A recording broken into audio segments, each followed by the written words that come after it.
Hey everyone, how are we going today? I'm doing something a little bit different tonight. Nothing but ramblings has been a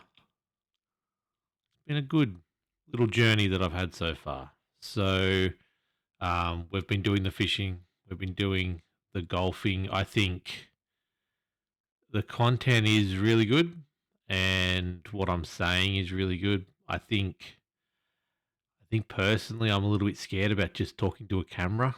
If that makes any sense, I think putting the gameplay over the top was a good way for me to talk about stuff, but not talk about stuff. I guess not to have that as the focus, and I think it's a message that I liked to get out there, and the videos aren't getting seen. It was an experiment, and I do want to do the fishing and the golfing content still, but I had an interview with Ira today for his podcast, and we talked about a lot, 2.5 hour chat, and we went into a lot of mental health stuff, and we got out the other side, and my brain hasn't stopped functioning all day about it, and I need to double down on me, I guess, is what I've come out of that with, and cool. I love golf games, and I love the fish, the Call of the Wild, the Angler, and I also love to talk about mental health now, and I do that so if one person out there it resonates with and they hear something and decide to change something, then that's a win. If they find something and become a better person from it, then that's a win. If if no one hears it, then I'm still doing it and I'm getting something out of it. So that's a win as well. So it's one of those things where I was doing it, but I was only half doing it, if that makes any sense at all. I think going in using the golf and the fishing, it was good, but it was distracting to me just talking to a camera and doing what I've been really wanting to do for a very long time, which is just use this as a video diary and talk about things directly to whoever wants to do it. We lost the podcast feed ability by doing it this way as well, which is a potential audience that we'll never get back, and I'll never be able to get across to the YouTube channel. 100% anyway. So this is a way of me looking at it and going, well, if I'm going to try and spread a message to my limited audience, then I need to not smoke and mirrors that message. I need to talk directly to you guys, and that's me putting my insecurity of the way I look, the way I talk, uh, the way no one may see this or resonate with this, putting all that behind me and putting those thoughts out of my head and the anxiety of caring about that kind of stuff and putting that out and just doing it. And so this is a nothing but ramblings video, but it's different to what I've been doing lately. It's going back to the way it was, the original plan, and me just talking directly to you. And if you take it on board, then you take it on board. If you don't, then you don't. It's sort of, this episode is a video diary of a me. I was actually going to stream this to everyone because it's me working through an email I've got in front of me and just touching on the points and recording some stuff. So um, we can work through it together, and I can discuss some things openly and see what happens from it. So I caught a video start of the week. The amazing Jack Hudson, Hutto. I owe a lot of my community to him. Him and Perko in particular. I knew Perko, and I hope he's doing well wherever he is. But he's alive, by the way. But I hope he's doing really well. He's living his best life. But he started Ultra Super Mega. I used to work with him at EB Games, and through the radio. we did online radio bits about gaming, which was one of those highlights that I had growing up. Not growing up, it was I was in my mid 20s, so still growing up, but led to me even getting an invite to be a host, an actual server at McHappy Day at the local McDonald's, which I turned down, but never thought that would be a thing. But here I am getting that letter, not an email, a letter, and not knowing what to do with it. But he decided to make a website about gaming. I decided to not wonder about if I could help or if anything could happen, and reached out and said, "Hey, do you want to help?" And then he want help, and he said, "Yep." And then we reached out to. He was already working with Hutto, and Hutto, very very good streamer, very popular at the time. Not quite Twitch partner at that stage, and that was the thing. He busted his ass to get there, and he got there, and that's his life now, and using it for good. And we made a podcast, the Megacast, which really proud of. We did over 100 episodes, and we did really good. Like, it had really good content, and it had really good for our fan base, and it got us in a lot of doors. Like me on stage at PAX in front of 500-600 people, competing with some of the best content and podcasters in the country in games. So stuff like that, stories that I just can't, I still barely believe happened. But anyway, when I see Hutto staring at the camera talking about things in his life and talking about this new incentive that he's trying to really push, which is through Beyond Blue, Beyond the Screen, is the hashtag, and talking about mental health with gamers and content creators, and how, and this is what I brought up with Ira today, the me you see on camera, or mainly through you hear through podcasts, it's an act. Like, I never did drama growing up, as I said in his podcast, but I'm putting on a character, even though it's not far. The character's changed over time, but I'm really performing when I'm on mic, I guess is the best way to describe it, and or when I'm on stream, I'm really trying to be upbeat and be happy, and that kind of stuff. And as I literally a lot of the times have to really pump myself up to even press the start button, so that I'm in the right frame of mind when I record it. I didn't do it for this video. This is the natural evolution, I guess, of what I'm doing at the moment, is getting rid of that character and just talking to you. And if you don't like it, then that's okay, because you don't like me, then that's fine. I can live with that. There's billions of other people in the world. I don't need to impress everyone. So,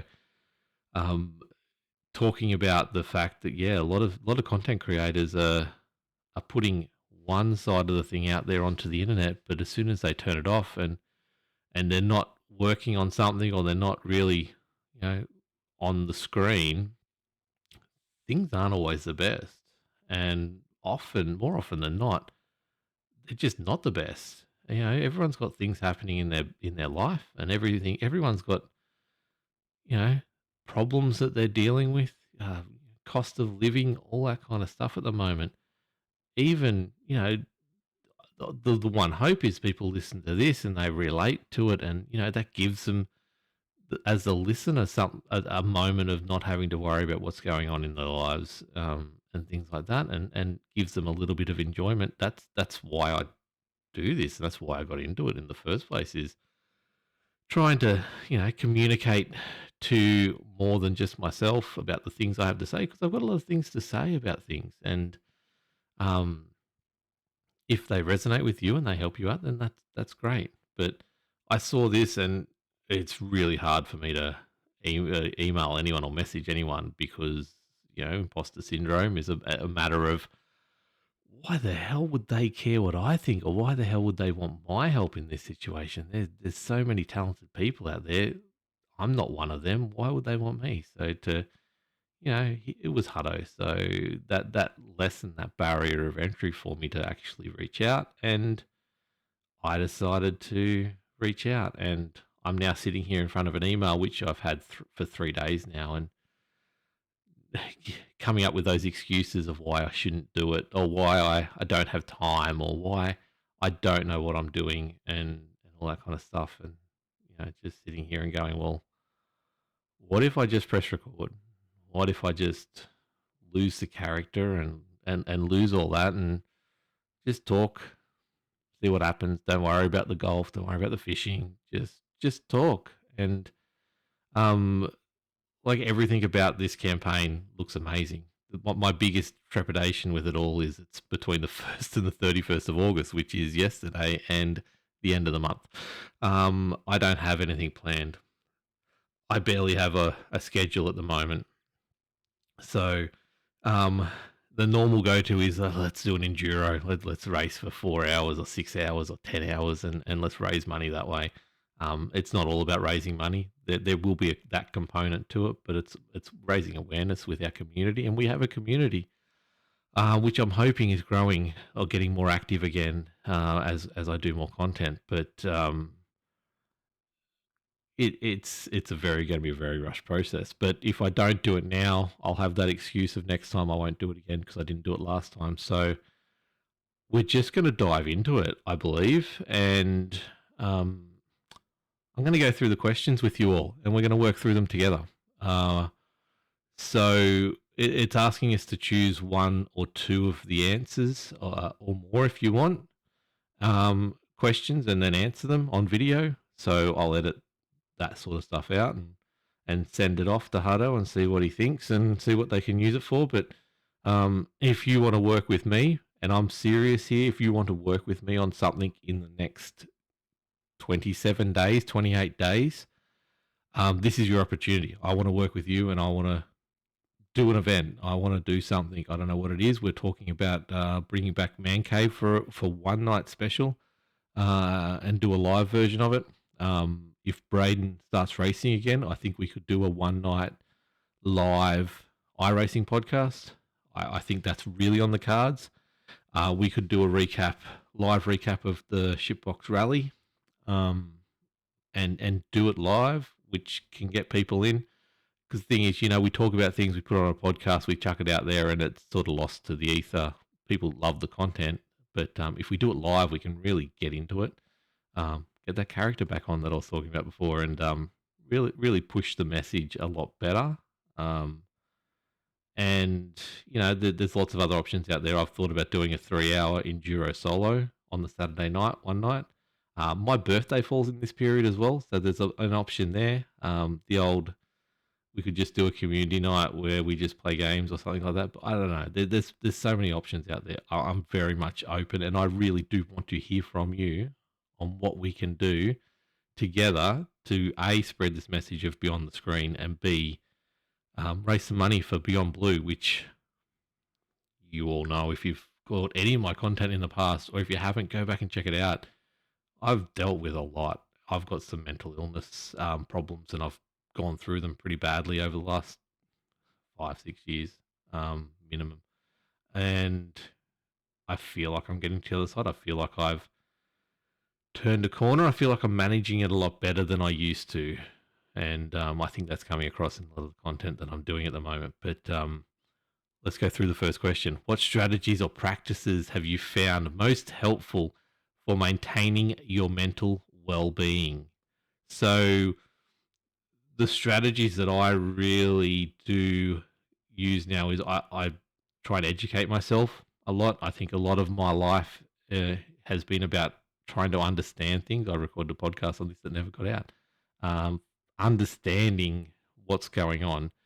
To do that, I listen to a lot of motivational podcasts / just short videos about understanding what it is to be down and how to remind yourself that a lot of it's in your head. And well, for me, a lot of it's in my head. It's my head talking to me. I am the worst person to have a conversation with because when I have a conversation with myself, it's always negative. It's very hard to make it positive. But as far as the strategies, I'm understanding that. And when you understand something, you can deal with it. And it's been really helpful to know that, hey, I'm catching myself in a spiral. I know why I'm going down at the moment. I'm avoiding something, or I've got this one particular thing in my mind. So hey, let's go for a walk. That clears your head. Listen, put a podcast on, put some music on, go for a walk. Think about anything else but that, because there is no point stressing over it and getting myself in this position, because it solves nothing. It just makes things worse. And it's probably not going to be as bad as I think. And understanding that side of it has been the biggest win for me in this situation, as far as strategies and practices for my mental well-being.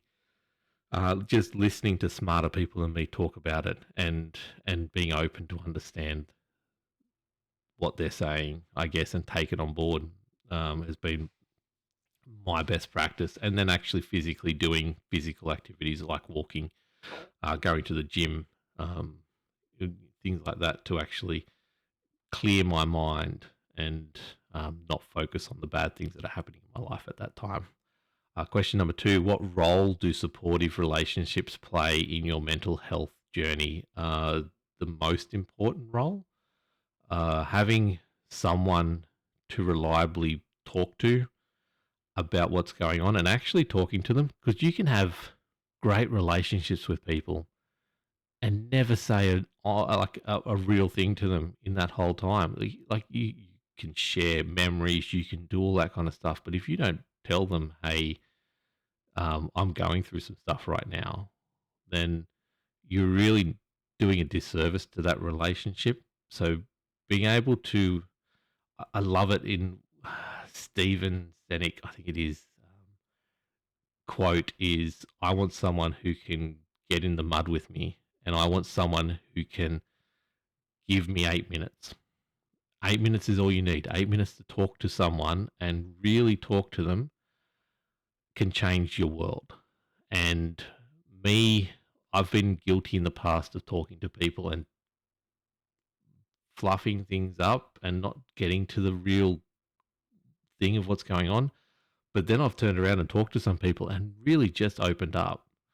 And I've come out of those half hour, 45-minute conversations a completely different person, because saying things out aloud to another person, I understand how silly some of the things are that I'm saying, and how one-sided the arguments are that I'm having with myself. And I need to really be open to the other side of, what if things actually work out? And having strong relationships with people outside of, to be there to support you, is the most important thing. And it really does help, and it's really helped me actually talking to people. Um, yeah, so that's a really important thing for mental health, for people on a mental health journey at the moment. What small daily habits have you developed and contribute to your overall mental wellness? Um, Not successfully, but eating better, and going to the gym and actually being active and walking, um, are big parts of it. When I know I've got times of quiet, times of quiet are really bad for me, especially when things are going bad. It gives my brain time to reinforce how bad things are and how bad they can be, not how good they might turn out.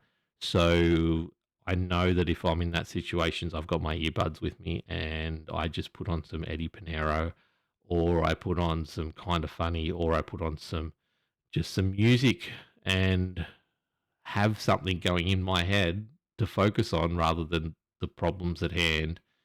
Not ignoring the problems at hand. It gives me my brain that break that can sit back and go, okay, let's come at this in another moment. And 9 times out of 10, I'll take those earbuds out and be the most productive I've been in a long time. I will solve most of the problems within half an hour to an hour after that. I will come out of it far more motivated, especially after I do a walk with it. It's just that thing of physical exercise and taking yourself out of the normal that gets your brain to switch and go. Oh, for me, might not work for you, but this is my story anyway. And being better about those type of things and not sitting and dwelling and stuff has been a understanding that that's how I work has really helped me, if that makes any sense. So, what advice would you give to someone just starting to explore mental health care? Talk to someone, talk to 100% talk to someone who knows what they're talking about. So a professional. Beyond Blue has many options for you, and it's one of the ones we've tried to work with in the past. It's always when we've tried to put stuff on the car, we end up with a different company, but we went to Beyond Blue first because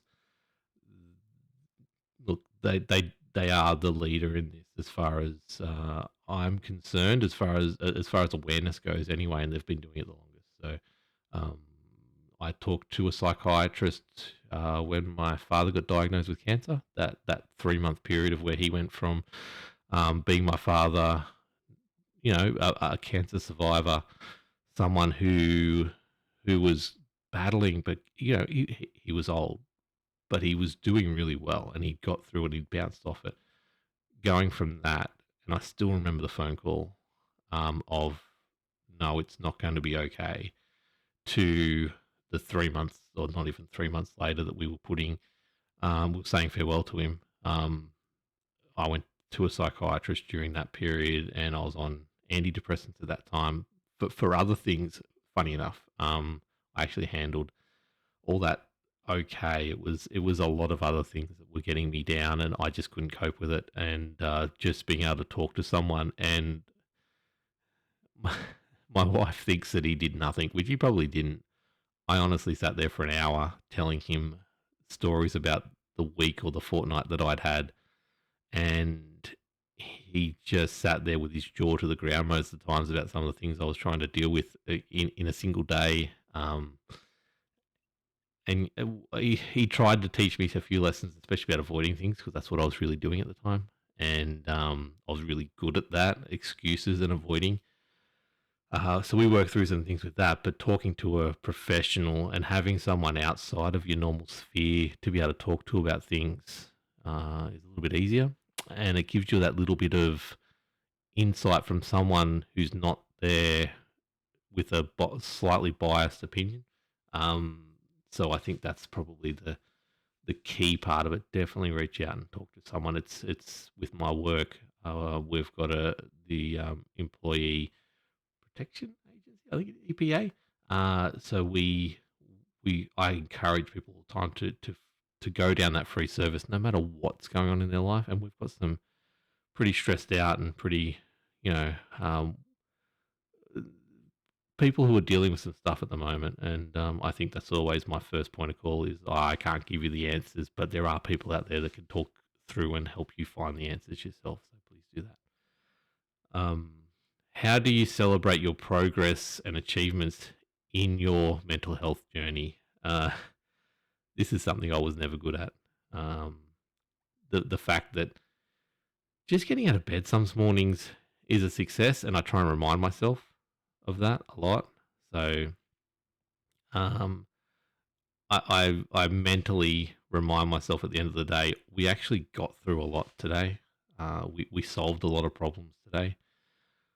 Me just pressing record for the third time on a podcast, not this time, but for recording a podcast for the third time because I know I just wanted to get that out, was a huge effort. And I see that now where I never used to see that before. There would be a day where 15 major things would happen to me in a day, like just bombarded. And let's say 7 of them were really bad and 8 of them were actually really good things we did and we solved and we were really good at and like got really good results from. But those 7 major things that happened were the only things I focused on. Now when something goes bad, it's a matter of how do we, like, why did it happen? How do we fix it? How do we make it not happen again? And reminding myself that when we get to the end of it, that to not only me, but the people who helped me get through it, we got through that. And it's a matter of I probably in the past went to food or something to celebrate, or definitely I'm not an alcoholic. I don't drink at all, but um, it's definitely one of the things that would be, oh cool, we've had a really big week or a really bad week. I would sometimes, go to alcohol. I don't even do that anymore. It's a matter of cool. I celebrate. I'm happy and I spend time with my kids, and being mentally healthy is allowing me to have more time with my family, and more quality time with my family, because I'm not just hiding in a corner. I'm not just trying to shut out the world, and I'm not yelling at my kids for the littlest things. So reminding myself and rewarding myself with more time with the kids and more time with the family and more time doing the things that I like, because I'm not stressing all the time. Focusing on stuff like that, I guess it doesn't really answer the question, but that's the best I can do for that one. Um, what positive changes have you noticed in your life since you started prioritizing your mental health? Um, the time, the quality of time that I'm spending with my family is one of the big changes that I've noticed, one of the big positive changes. The more free time I've got, because I'm not debilitated sitting on my bed, scrolling through TikTok, trying to find some kind of way to be happier in the situation. Um, there's some positive changes that I've noticed. So, me creating content, I would not have been able to do that before, because I would have been, yeah, just stressed out and wanting to go to bed. And there's multiple times when I've almost done that, even when I've been doing content again lately. But the quality of time that I'm spending with my family is probably the key part before, where I definitely wasn't getting that. And it was probably a lot of that was coming from me not reacting to situations as well as I should be. But I think that's the big part of that question answered. What resources or tools have you found valuable in your mental health journey? Mine's a little bit different. I don't visualize my mental health journey as a major one. So I know there's people out there that have had harder ones and are going through harder ones still. I I know that my problems are my problems, and they're bad for me, but I know I could be in worse situations. I understand that a lot.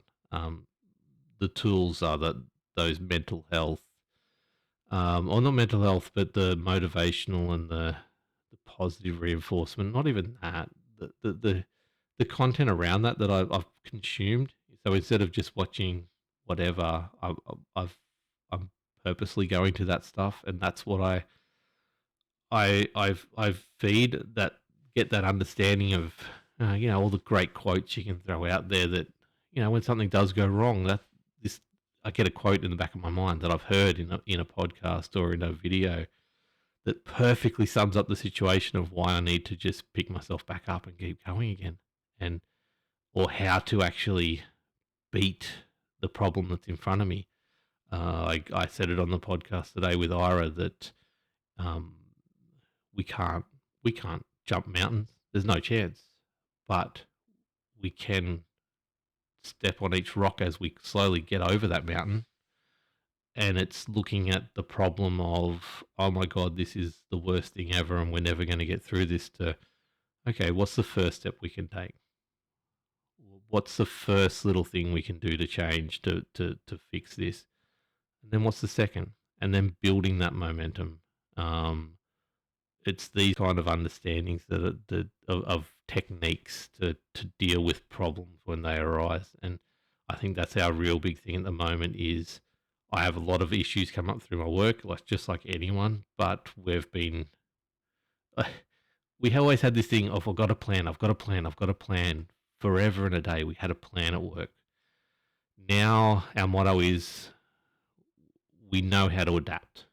We know how to adapt. Things are going to come at us that are just not in the plan, and there's no one in the world that could plan for this. But I've learned how to adapt through understanding how my brain works in times of stress and how people's brains work in times of stress. So it's not just me, but it's the people around me that I need to understand how to best get them to do what I need them to do for the betterment of everyone around us. And that understanding has been a big part of the tools that I've found really valuable in this journey. And it's a matter of, yeah, be able to break things down into small things and just putting one foot in front of the other, because sometimes, actually, no, all the time, putting one foot forward is the solution. And if you don't do that, then you're not going to go anywhere and you're not going to solve anything. So, yeah, that's the answer to that one. What role does creativity or hobbies play in supporting your mental well-being? I can't underestimate how much being creative has changed my mental health journey and my mental health well-being. I can't understate it. That's the word I'm looking for. I can't understate enough how much it has helped my mental well-being journey. Now, in the past, it would have been a matter of, cool, I'm doing it. I get this high. I've acted like I'm happy. Everyone thinks I'm happy. This is great, awesome. And then you have a big down when you get offline, and you just have to try and pick yourself back up to do it again the next time. And look, I can go into the side of numbers, analytics, comments, streaming to nobody, all that kind of stuff. What that does for your mental health, but the acting like I'm okay, so you think I'm okay, so then you like me, and then you want to follow me. That kind of stuff is nuts, and it really was a bad cycle. But what I've changed is um, my way I deal with that. So I'm creating content, so my brain has something to do. So my brain has an outlet. Same with hobbies. I really am trying to pick up another actual hobby outside of gaming. You know, cricket, golf, tennis, martial arts, whatever it is. I want something physically that gets me out of the house, gets my brain something that all week it can look forward to, and gives my brain something to focus on trying to get better at. And I think that's where the gaming comes in. I honestly, I game because I want to try and understand the mechanics of the game and make myself the best at that game. And honestly, I put the game down. I never play it again. I was telling on the podcast today. I've got a really big problem of, I'll be three quarters finished a game, but I'll fully understood the mechanics, and there'll be nothing left for me to do, and I can't go any further in it. And that's what's good about iRacing. I'm never going to be the best person at iRacing, so it's always giving me a carrot on the stick. But I want that in other aspects where I'm actually out physically engaging with human beings in public, which is scary as hell. But I think that's what I really need at the moment. But being creative gives my brain something to work on, and gives me an outlet to talk. Gives me lots of options. So it's a huge part of my mental health journey now. It wasn't in the past. It was probably a hindrance at times, and definitely kept me from in the months and years that I went into hiatus. It was mainly because I couldn't get up anymore to be happy in front of a camera for everyone. So uh, using it the correct way, which I think I'm doing a better job of it now, is using it as an outlet and not using it as trying to do something that I probably shouldn't be doing, when that's trying to please everyone. It's a very bad habit, and you shouldn't do that. There are people that you just will never please, And doing this for this way of being creative and trying to create a product that I'm proud of and I'm happy with is the end goal. And as I said to Ira today, there's my favorite videos have got 2 or 3 video of views on them, and that's the end of it. And it hurts. Like, it hurts that I can do a review of a game and it can get 250 comments. 250 views, a whole heap of likes, but then comments only a negative. And then I do a passion project about a game that no one really knows, and it gets 7 views or 6 views. The people who watched it loved it and really, think it's great. But then, it's that kind of thing. But I'm not focused on that anymore. The shorts are doing what they should be doing, which is getting me the views. And then I'm creating my passion projects once or twice a week, which are me talking about things, mental health, trying to help people out. And, I give them a little bit of this and hopefully they take a little bit of that. And, the numbers slowly increase over time. And if they don't, I'm just putting it out there. And if I've if I've made one person's life happier through creating something, that's great. But also it's giving me that outlet. It's getting my brain off the negative and working towards something positive, which is a huge thing at the moment. So that's the end of those questions, which we're only supposed to answer 1 or 2. But anyway, that's a video. There's a couple more things they've got here. We would love to hear your answers on these. What positives do you see a project beyond the screen having in the ANZ gaming community? The awareness and hopefully creating a more open community, create a dialogue with the audience would be great. I'd love that. I'd love people not have to worry about going on stream trying to impress people. The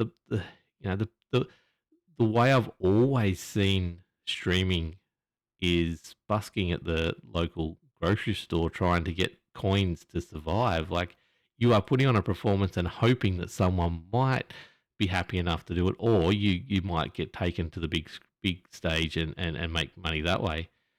That's what it's always felt like in the back of my mind, is I'm just a busker online trying to, impress everyone so I can get something out of it. But I'm hoping, I don't think there'll always be people like that, and there's always an audience for that.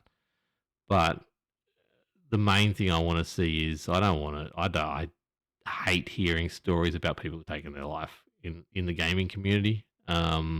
It's just gut wrenching. It is. And if Beyond the Screen can get one creator to reach out and say, hey, I'm not okay, to the audience or to anyone, and we can save a life that way, or they can openly talk about their problems and maybe one of their audience members decides to go get help, and we save a life that way. Like, that's the end goal. Like, I don't care how much money anyone makes out of it. That's worth way more than any money we could possibly bring in. So Beyond the Screen doing it is going to 100% have more chances of doing it than us not doing Beyond the Screen and just pretending like everything's okay. So that's the positives I want to see out of it. No positives. That's the best case scenario, that we save one life. That's done. It's sorted. We wrap it up and let's move on. We've done our job. So let's go with that. Why should others sign up for Beyond the Screen and help fundraise? For that simple reason. The more people that can hear the message, the more chances we have of saving one life. That's it. There it is. If you want to help make a difference in this world, sign up for this campaign. Put your word out there. Talk to people. And hopefully either A, you get something out of it, or B, someone who hears your content gets something out of it. And we can make the world a better place, one person at a time. Simple. Why not? Let's do it. What we would love to see from me. This is more stuff to do with me. Video of the above questions answered. There you go. We've done it. We'll put this video up some stage, and I'll get it to Hutto, and we'll see what happens. One photo, so we can do a quote for the videos on our socials. Yeah, we'll see what happens. But let's put this out there and see what happens. So I'm going to try and do this a little bit more often this way. I'm going to try and cut it up into shorts, and I'm going to give it to you on the podcast feed again. And if you haven't caught the videos and you are a podcast listener, and all of a sudden you've got this podcast coming on your RTS feed again, and RSS feed, RTS. I've got RTS on the mind because of Cataclysmo. If you're getting it on your RSS feed again and you're wondering what the hell am I talking about, go check out Locked On Lads TV on YouTube. We've got a couple episodes up on there where I talked about just life for a couple episodes, but I played golf and fished. Like I said, I still want to do that content, but it won't be the specific Nothing But Ramblings. I think I've got to go in. I almost went with a colloquial term, but I won't do that. I want to go in full-heartedly and not leave anything on the table when I do this. So we'll see how that goes. And I feel better for doing this video already. I'm not rushed. I can just sit here and record this wherever. I can record this in my car if I want to. So it's a matter of, I'm enjoying.